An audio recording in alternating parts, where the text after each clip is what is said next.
तर विद्यार्थी मित्रांनो, आज आपण BA भाग 3 पेपर नंबर 11 आर्थिक विचारांचा इतिहास हा जो आपला पेपर आहे, या पेपरमधील आपलं जे दुसरं मॉड्यूल आहे सनातनवादी आर्थिक विचारवंत. हे जे सनातनवादी आर्थिक विचारवंत आहेत, या सनातनवादी आर्थिक विचारवंतांच्या संदर्भातील जी चर्चा आहे, ही चर्चा या ठिकाणी करणार आहोत. ही चर्चा करत असताना सुरुवातीला जो सनातनवादी अर्थशास्त्रज्ञ आहे ॲडम स्मिथ, या ॲडम स्मिथ यांचे असणारे जे आर्थिक विचार आहेत, या आर्थिक विचारांच्या संदर्भातील जी चर्चा आहे ही या ठिकाणी आपण करणार आहोत.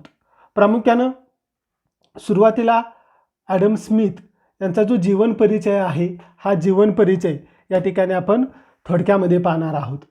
प्रामुख्यानं अर्थशास्त्राचा जनक ॲडम स्मिथ यांचा जन्म 5 जून 1723 स्कॉटलंडमधील एडिबर्ग जवळील किरीकिल्डी या खेड्यामध्ये झाला. त्यांचे वडील एक स्कॉटिश जज वकील होते, परंतु वडिलांचा मृत्यू स्मिथ लहान असतानाच झालेला होता. त्याचा सांभाळ आणि त्याचं संपूर्ण शिक्षण त्याच्या आईने केलेलं आपल्याला पाहावयास मिळतं. प्रामुख्यानं थोडक्यामध्ये त्याचा जीवन परिचय पाहिल्यानंतर आपण पुढं त्यांचं शिक्षण आणि अर्थशास्त्रामध्ये त्यांनी केलेलं जे काही कार्य आहे, या कार्याच्या संदर्भातील जी चर्चा आहे, ही चर्चा या ठिकाणी करणार आहोत. प्रामुख्यानं वयाच्या 14व्या वर्षी ॲडम स्मिथ ग्लास्गो विद्यापीठामध्ये शिक्षणासाठी दाखल झाले. त्या ठिकाणी त्यांनी 1737 ते 1740 या कालावधीमध्ये शिक्षण घेतले. त्यानंतर ऑक्सफर्ड विद्यापीठामध्ये 1740 ते 1746 शिक्षण घेतले, परंतु ते स्कॉटिश असल्यामुळं ऑक्सफर्ड विद्यापीठाची पदवी त्यांना प्राप्त झाली नाही. कारण त्या कालखंडामध्ये ऑक्सफर्ड विद्यापीठामध्ये स्कॉटिश विद्यार्थ्यांना फारशी चांगली वागणूक दिली जात नसे आणि त्यामुळे 1747 पुन्हा ते आपल्या गावी आले आणि पुढं 1748 ते एडिबर्ग विद्यापीठामध्ये गेले. 1748 ते 1749 या 2 वर्षाच्या कालखंडामध्ये त्यांनी तत्त्वज्ञान आणि वाङ्मय यावरती वेगवेगळी व्याख्यानं प्रामुख्यानं एडिबर्ग विद्यापीठामध्ये दिली. पुढं 1762 ग्लास्गो विद्यापीठाने त्यांना डॉक्टर ऑफ लॉज ही जी काही पदवी आहे, ही पदवी बहाल केलेली आपल्याला दिसून येते. 1759 ते 1763 या कालावधीमध्ये ग्लास्गो विद्यापीठात तर्कशास्त्र आणि तत्त्वज्ञान या विषयाचा प्राध्यापक म्हणून ॲडम स्मिथ यांनी कार्य केलेलं आपल्याला पाहावयास मिळतं. 1778 कमिशनर ऑफ कस्टम्स या पदांवरती त्यांची नेमणूक झालेली होती. पुढं 1784 त्यांची आई मरण पावली आणि त्यामुळे ते एकांगी झालेले आपल्याला दिसून येतात. प्रामुख्यानं त्यांनी स्वेच्छेनं जन्मभर अविवाहित आणि ब्रह्मचारी राहण्याचा निर्णय घेतलेला होता. तसेच आयुष्यभर त्यांना स्नायूच्या विकारानं पछाडलेलं आपल्याला दिसून येतं आणि त्यामुळं त्यांचं जे काही डोकं आहे, हे कंप पावत होतं, त्यांचं बोलणं अडखळत होतं. तेव्हा असा हा जगप्रसिद्ध सनातनवादी अर्थशास्त्रज्ञ आणि अर्थशास्त्राचा जनक 1790 अगदी एकांकीपणे मृत्यू पावलेला आपल्याला पाहावयास मिळतो.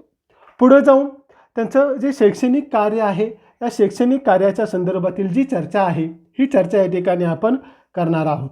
प्रामुख्यानं ग्लास्गो विद्यापीठामध्ये तर्कशास्त्र आणि तत्त्वज्ञान या विषयाचा प्राध्यापक म्हणून काम करत असताना त्यांनी 1759 त्यांचं पहिलं पुस्तक थेरी ऑफ मोरल सेंटिमेंट प्रकाशित केलं.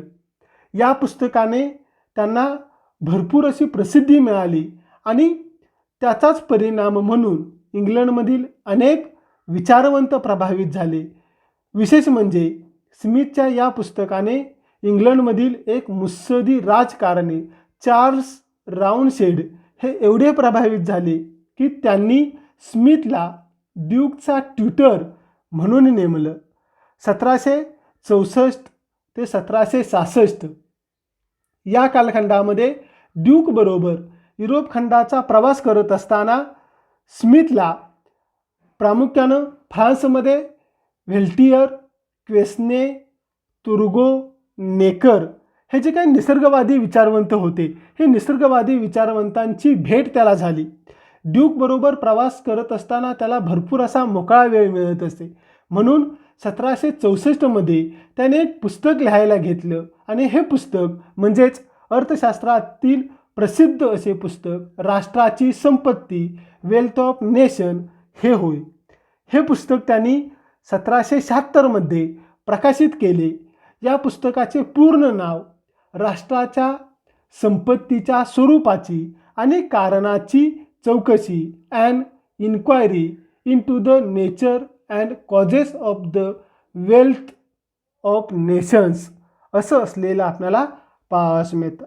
या पुस्तकामुळेच अर्थशास्त्राला एक वेगळे शास्त्र म्हणून मान्यता मिळाली आणि या पुस्तकामुळेच प्रामुख्यानं ॲडम स्मिथला अर्थशास्त्राचा जनक असं ओळखलं जाऊ लागलेलं आपल्याला पाहावयास मिळतं.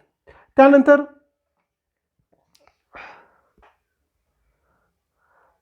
आपण स्मिथ यांचा जो श्रम विभागणीचा जो सिद्धांत आहे, या श्रम विभागणीच्या सिद्धांताच्या संदर्भातील जी चर्चा आहे, ही चर्चा या ठिकाणी करणार आहोत.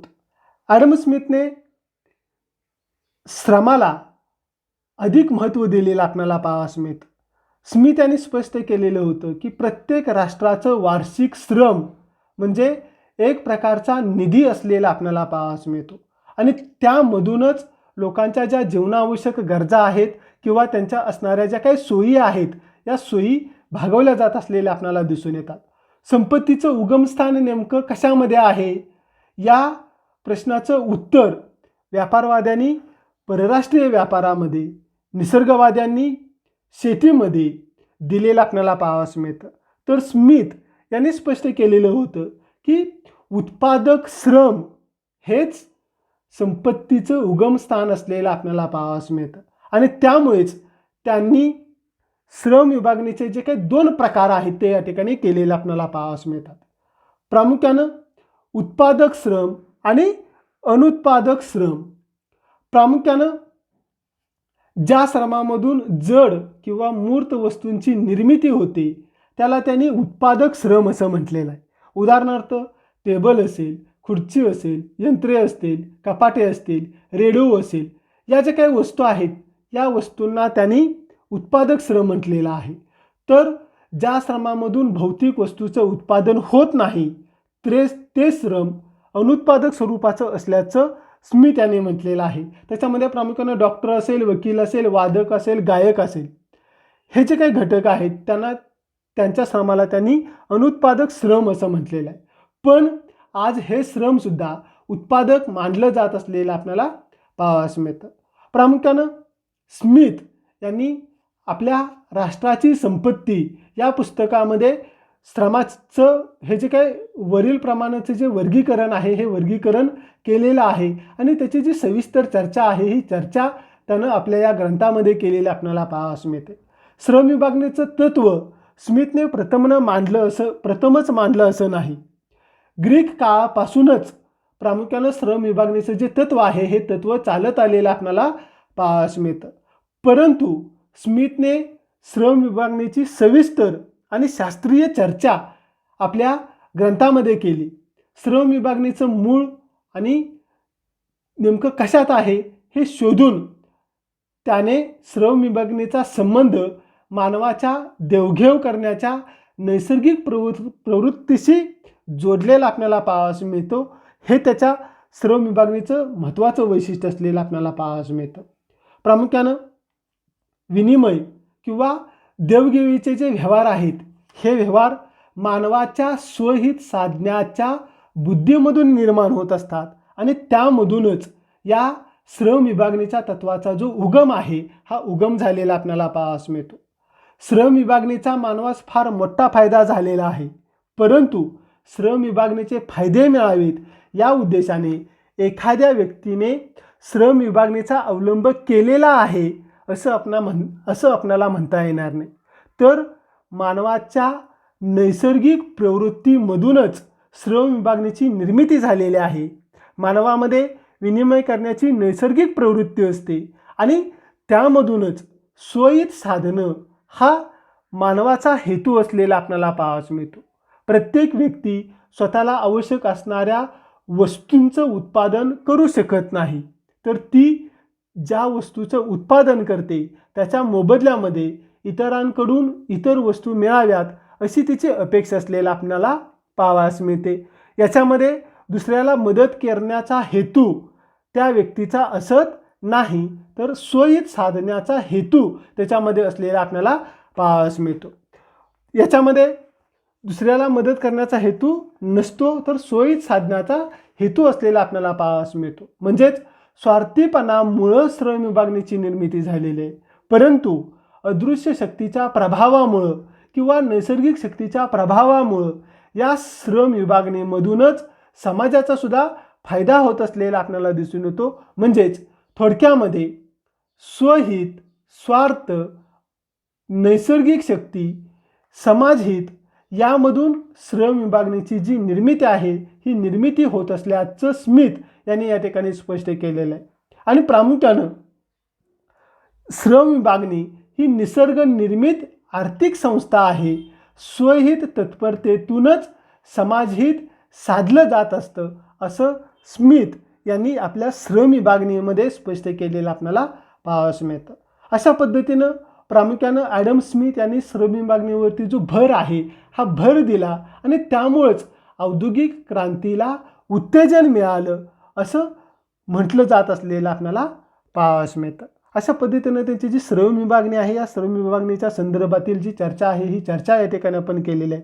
पुढे जाऊन प्रामुख्यानं श्रम विभागणीचे जे काही फायदे आहेत हे श्रम विभागणीचे फायदे नेमके काय होतात याची चर्चा या ठिकाणी आपण करणार आहोत. त्यातील पहिला मुद्दा आहे श्रमाची आणि वेळेची बचत.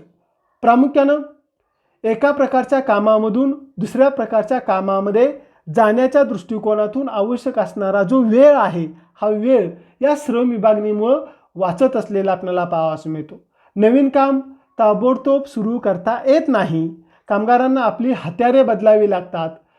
त्यामुळं कामाचा जो वेग आहे हा वेग कायम राहू शकत नाही. एक काम संपवून दुसरे काम सुरू करत असताना वेळेचा जो अपव्यय आहे हा अपव्यय होतो. एकच काम करत राहिलं तर कामात कुठलाही खंड पडत नाही. कामात गती आणि सफाईदारपणा येतो. श्रमाची आणि वेळेची जी बचत आहे ही बचत या ठिकाणी होते. म्हणजेच की श्रम विभागणीमुळे श्रमाची आणि वेळेची बचत होत असलेली आपल्याला दिसून येते. त्यानंतरचा यातला श्रम विभागणीचा दुसरा फायदा आपल्याला सांगता येतो कार्यक्षमता आणि उत्पादन कौशल्य वाढते. प्रामुख्यानं श्रम विभागणीमुळे श्रमिकांची संख्या कायम राहून त्यांच्या एकूण उत्पादनामध्ये वाढ होत असलेली आपल्याला दिसून येते. कारण श्रम विभागणीमुळे कामगारांच्या कार्यक्षमतेत आणि उत्पादन कौशल्यामध्ये वाढ होत असलेली आपल्याला दिसून येते.